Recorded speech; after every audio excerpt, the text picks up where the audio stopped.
So electromagnetic waves में we have seen the introduction.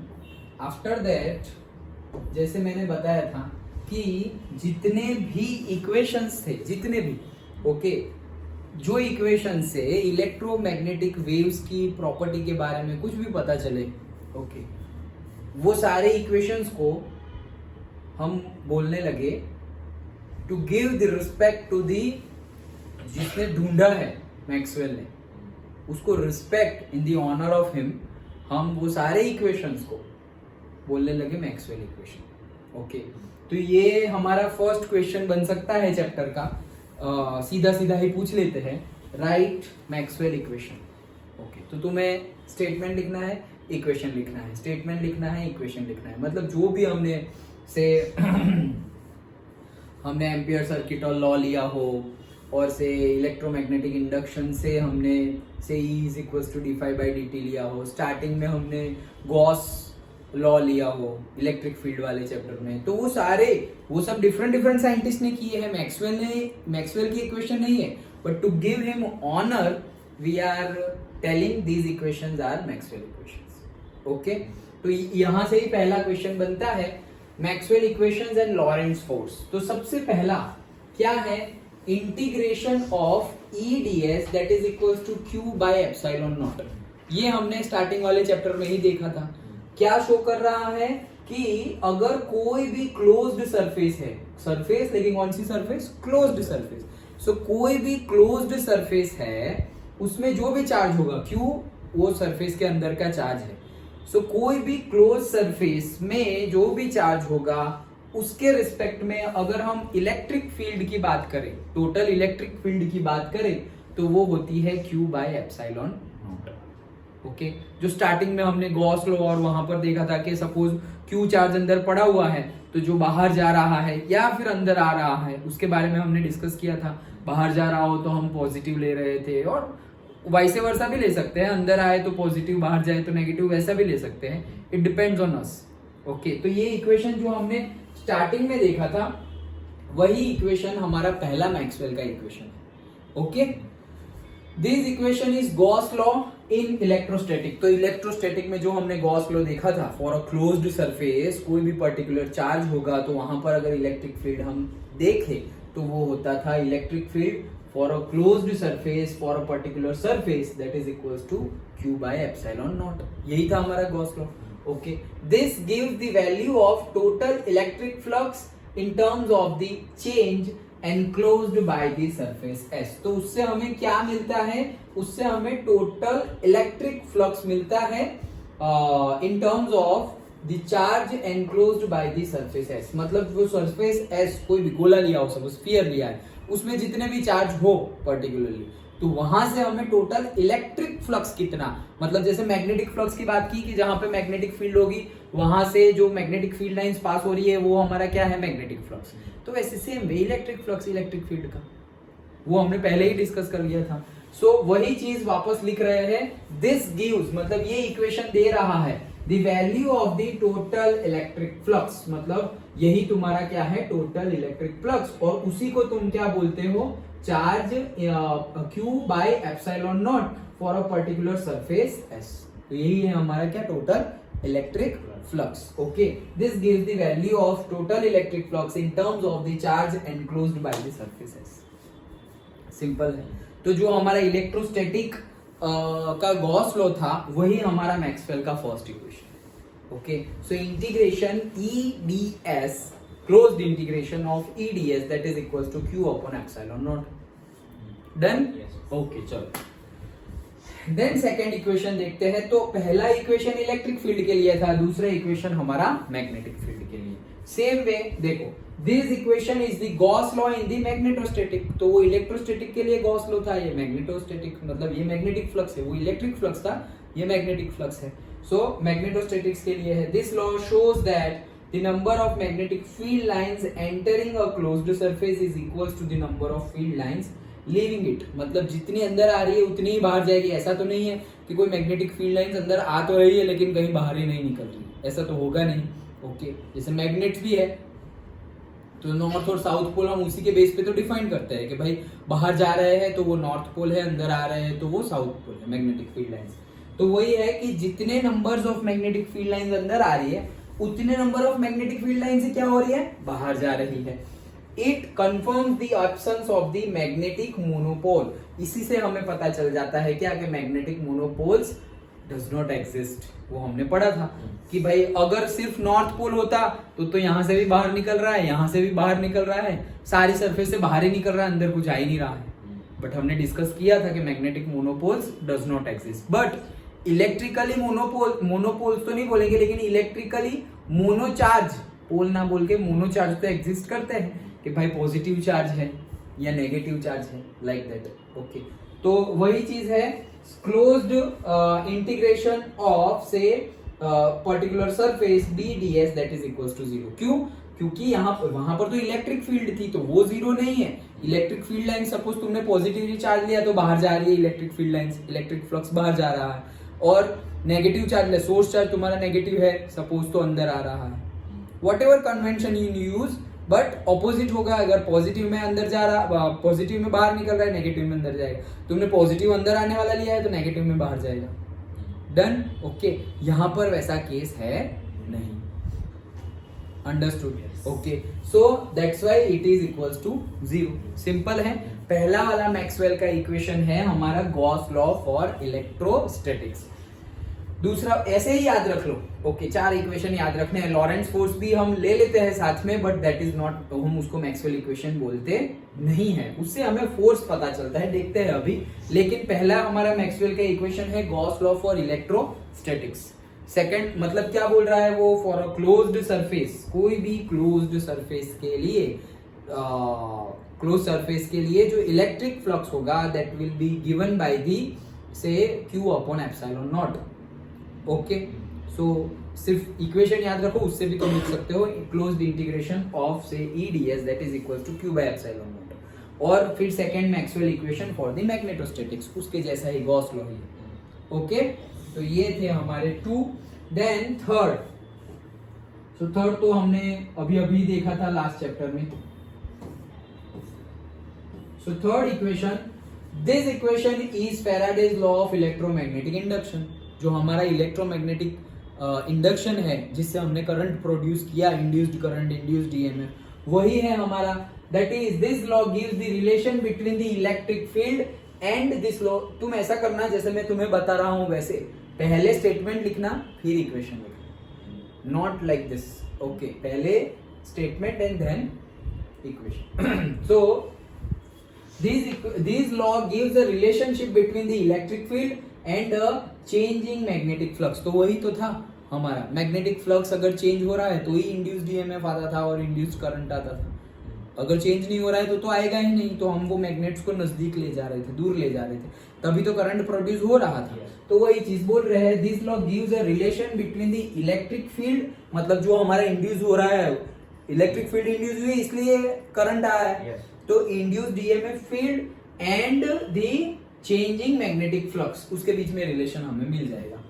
It shows that the line integral of electric field around any closed part that is the EMF. So line integral of E dl is equals to the time rate of change of magnetic flux through the surface bounded by the closed part. मतलब क्या कि वो time rate of change, मतलब कि magnetic flux जो है वो with respect to time क्या हो रहा है, चेंज हो रहा है, या तो बढ़ रहा है या तो कम हो रहा है।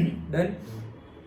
तो वही बोल रहे हैं time rate of change of magnetic flux through the surface bounded by the closed path. मतलब कोई भी, जैसे कि हमने सिंपली सर्कुलर लूप ली थी, यहाँ सर्कुलर लूप है और ये मैग्नेट्स है, तो हम ये मैग्नेट्स को ऐसे आगे ले जा रहे थे। तो आगे ले जा रहे हैं, इसमें से पास होने वाली मैग्नेटिक फ्लक्स इंक्रीज हो रहा है, चेंज हो रहा है, और वो भी क्या हो रहा है, इंक्रीज हो रहा है। तो इसमें ईएमएफ इंड्यूस हुआ, ईएमएफ इंड्यूस होने की वजह से करंट इंड्यूस हुआ, वही हमने देखा था। तो वही चीज बोल रहे हैं।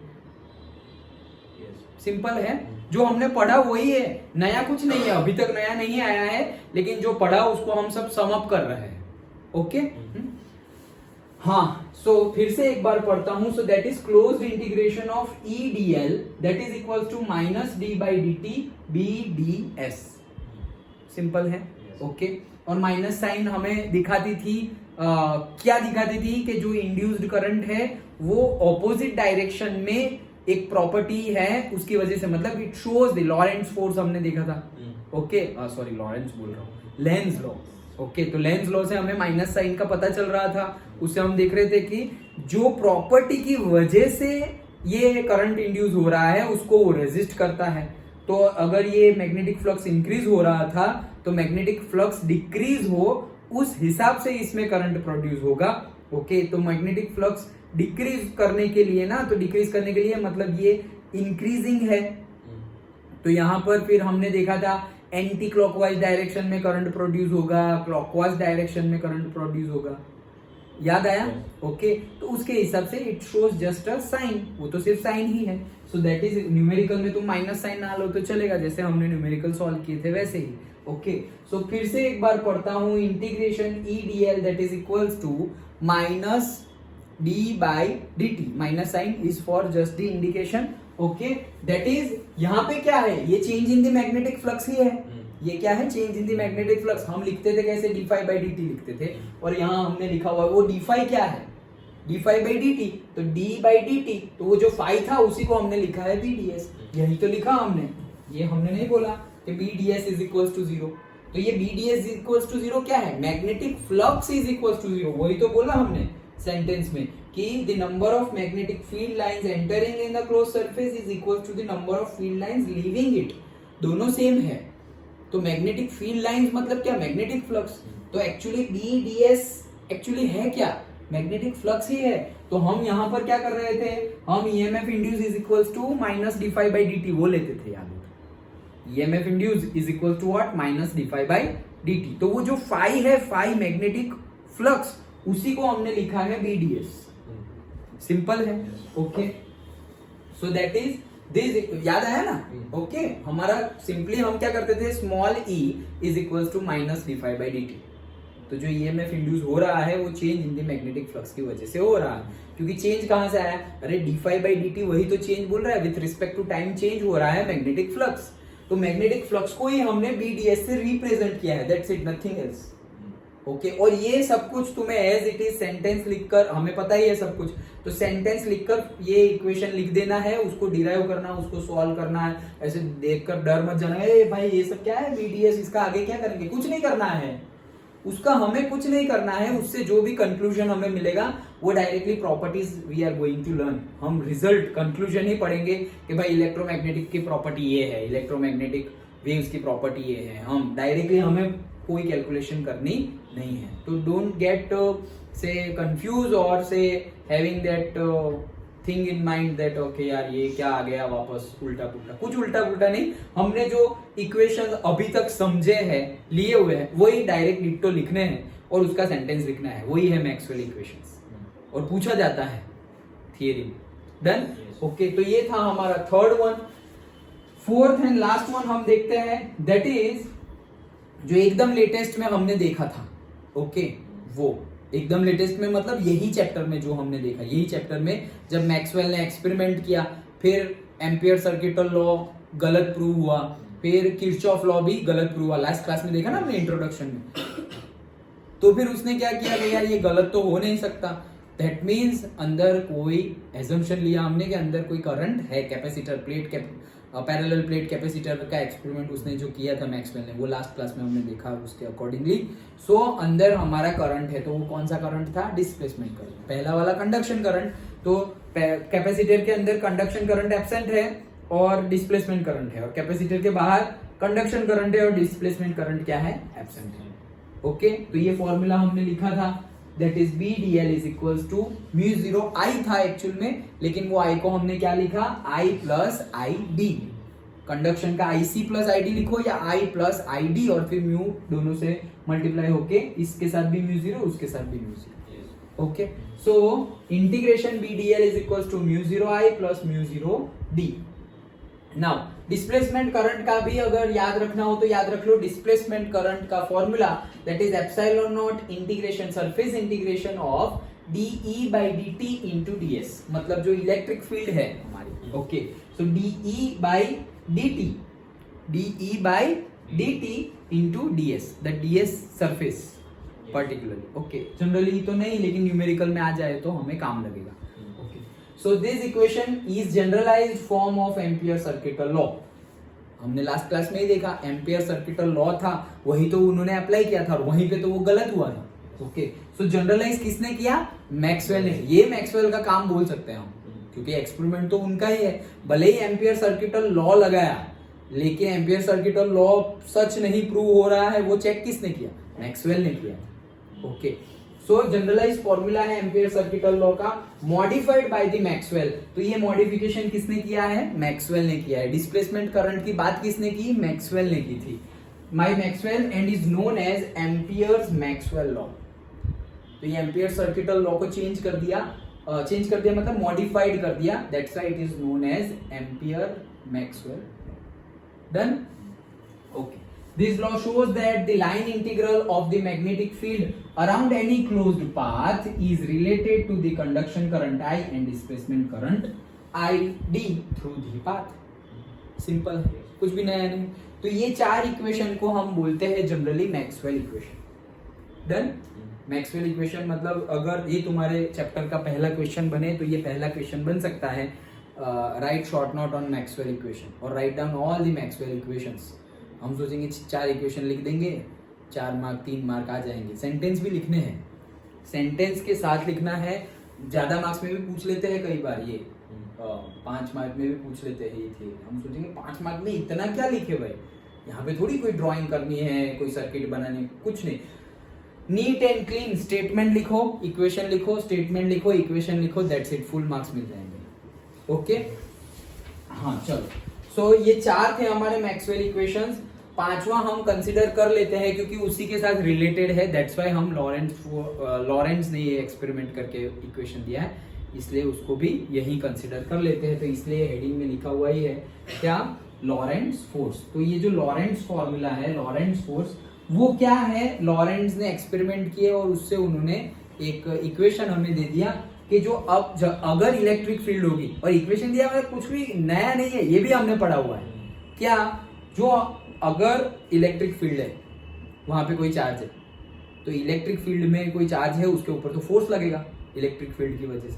वो फोर्स कितना होगा? तो ये तो करते थे हम, F is equal to Q into E, वही करते थे हम. अच्छा, लेकिन अगर इलेक्ट्रिक फील्ड नहीं, मैग्नेटिक फील्ड है, तो मैग्नेटिक फील्ड में भी हम वही करते थे, F is equal to Q V B sine theta. याद आया कि कोई मैग्नेटिक फील्ड है, उसमें चार्ज को हम मूव करवा देते, थियरी हमने देखी थी. ओके, तो Q V B sine theta, तो वो वही है. लेकिन अगर दोनों साथ में ले लिए, मतलब अब तो हमारे पास इलेक्ट्रिक फील्ड भी है और मैग्नेटिक फील्ड भी है, तो फोर्स कौन सा लगेगा? तो उसके ऊपर इलेक्ट्रिक फोर्स भी लगेगा और मैग्नेटिक फोर्स भी लगेगा. किसके ऊपर? चार्ज के ऊपर. ओके, सो वो कितना?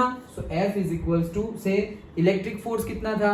Q इंटू ई कितना था. ओके, मैग्नेटिक फोर्स कितना था? Q, हम V क्रॉस V को पूरा लिखते थे, V B sine theta.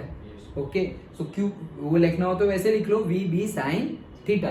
So Q V B sine theta वैसा लिखते थे, और डायरेक्टली ऐसे लिखो. अंडरस्टूड?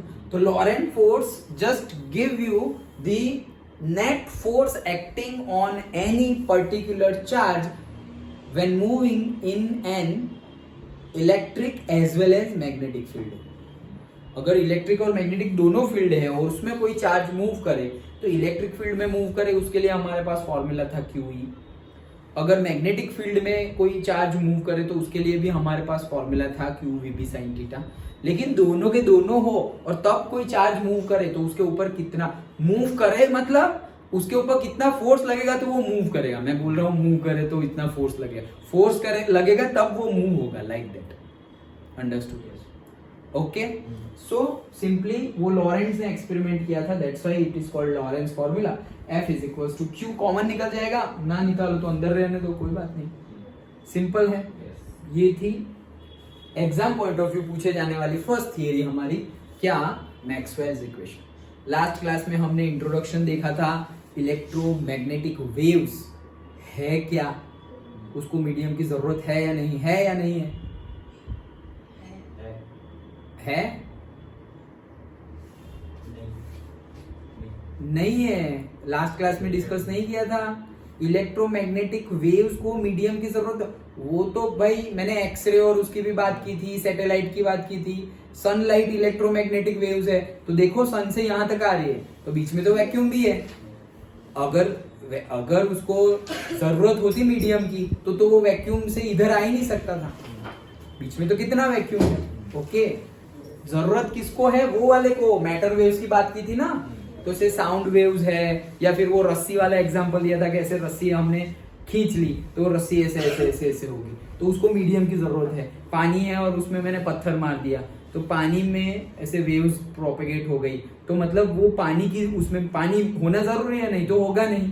ओके, साउंड वेव्स है, अभी मैं बोल रहा हूँ और तुम लोग सुन रहे हो।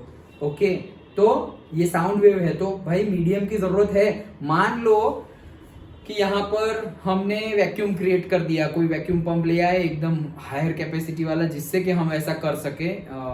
ऐसा होगा नहीं, हमें प्रॉब्लम हो जाएगी। मान लो जस्ट कि हमने यहाँ पर वैक्यूम क्रिएट कर लिया, फिर मैं कितने भी जोर से चिल्लाता रहूं तुम्हें कुछ भी सुनाई नहीं देगा। क्यों? क्योंकि मेरे में से जो एनर्जी निकल रही है, वो एनर्जी जा रही है साउंड वेव्स के, वो प्रोपेगेट ही नहीं कर पाएगी, क्योंकि यहाँ पे कोई मीडियम ही नहीं है। हमारे बीच में अभी एयर के पार्टिकल्स है, वो एयर के पार्टिकल्स ये एनर्जी को ट्रांसमिट कर रहे हैं from my mouth to your ears. Okay, understood? तो इलेक्ट्रोमैग्नेटिक वेव्स मैटर वेव्स नहीं है, मैटर वेव को मैटर चाहिए, मतलब मटेरियल चाहिए, इलेक्ट्रोमैग्नेटिक वेव्स को चाहिए नहीं। देखो बेस्ट एग्जांपल सनलाइट, तो सनलाइट इलेक्ट्रोमैग्नेटिक वेव है, उसमें ही सबके एक्सरे भी उसमें आ गया है, विजिबल लाइट रेंज भी उसमें आ गई। ओके, इंफ्रारेड भी उसमें आ गया। तो देखो ऐसा नहीं, अगर ऐसा होता तो सन से अर्थ तक तो कितनी जगह पर वैक्यूम है, कितनी जगह पर वैक्यूम है, तो वहां से आगे ही नहीं बढ़ पाता फिर वो। अगर मीडियम की जरूरत हो तो जहां तक मीडियम मिला सन के बाहर, वहां तक वो गया, फिर उसके बाहर तो जा ही नहीं पाता। लेकिन देखो लाइट यहां तक आ रही है, मतलब क्या, उसको फर्क पड़ता नहीं। सो इलेक्ट्रोमैग्नेटिक वेव्स, हमारे रेडियो वेव्स एंड ऑल, जरूरत नहीं है। क्यों? यहां से हम भेज रहे हैं, सैटेलाइट पे ऊपर जा रहा है, तो एटमॉस्फेयर तो 8 किलोमीटर तक एटमॉस्फेयर है, उसके बाद तो स्पेस आ जाएगा। ओके, तो स्पेस में जरूरत नहीं, मतलब स्पेस में कुछ भी है ही नहीं, वैक्यूम है। ओके, फिर भी इलेक्ट्रोमैग्नेटिक वेव्स ट्रांसमिट होते हैं। ओके, हाँ, सो ये हमने इंट्रोडक्शन में अच्छा सब कुछ डिस्कस किया था, और फिर हमने इलेक्ट्रोमैग्नेटिक वेव्स में डिस्कस किया, ये इंट्रोडक्शन देखा था कि क्या है, कैसा है, और फिर स्टार्ट कहाँ से हुआ। तो स्टार्ट कहाँ से हुआ में इंट्रोडक्शन में हमने क्या देखा था, एक्सपेरिमेंट देखे थे डिफरेंट। ओके, तो पहला एक्सपेरिमेंट किसने किया था, भूल गए? नहीं तो माइकल नहीं, नहीं, लास्ट क्लास में हमने नहीं डिस्कस किया था। वो हमारा से करंट पास हो रहा है, करंट कैरिंग कंडक्टर है, उसके आसपास मैग्नेटिक फील्ड, ऑर्स्टेड, यस। सो ऑर्स्टेड का एक्सपेरिमेंट था, उसके बाद फैराडेज हेनरी एक्सपेरिमेंट। दो एक्सपेरिमेंट की बात की थी, एक तो ऑर्स्टेड एक्सपेरिमेंट जिसमें पता चला इलेक्ट्रिक फील्ड से मैग्नेटिक फील्ड, फिर दूसरा पता चला हेनरी और फैराडे ने किए, वो क्या, मैग्नेटिक फील्ड से इलेक्ट्रिक फील्ड। ऑर्स्टेड से क्या मिला, इनपुट करंट और आउटपुट मैग्नेटिक फील्ड, मतलब electric field input, output magnetic field. यहाँ पे उल्टा, input magnetic field, output electric field. और फिर मैक्सवेल ने एक्सपेरिमेंट किए, by changing the electric field भी कुछ होता है क्या, तो हुआ, और इलेक्ट्रिक फील्ड चेंज की थी कैसे, पैरेलल प्लेट कैपेसिटर लिया, बैटरी डिस्चार्ज कैपेसिटर लिया, सो दैट बैटरी से कनेक्ट करेंगे तो वो चार्ज होगा, मतलब कंटिन्यूअसली इलेक्ट्रिक फील्ड क्या हो रही है, चेंज हो रही है। वो चेंजिंग इलेक्ट्रिक फील्ड के लिए एक्सपेरिमेंट किया, और फिर पता चला कि Kirchhoff law and ampere circuit law वहां पे फेल हो रहा है, लेकिन एक्चुअल में तो फेल होते नहीं, लॉ थोड़ी फेल होते हैं। ओके, तो फिर एजम्पशन के तौर पे लिया कि बीच में जो हम मान रहे हैं कि मैग्नेटिक फील्ड नहीं है, बीच में जो हम मान रहे हैं कि करंट नहीं है, लेकिन एक्चुअल में करंट है, जिसको हमने डिस्प्लेसमेंट करंट नाम दिया। याद आ गया इंट्रोडक्शन? और आज अभी हमने पढ़ा इक्वेशंस। डन? चलो तो आगे देखते हैं।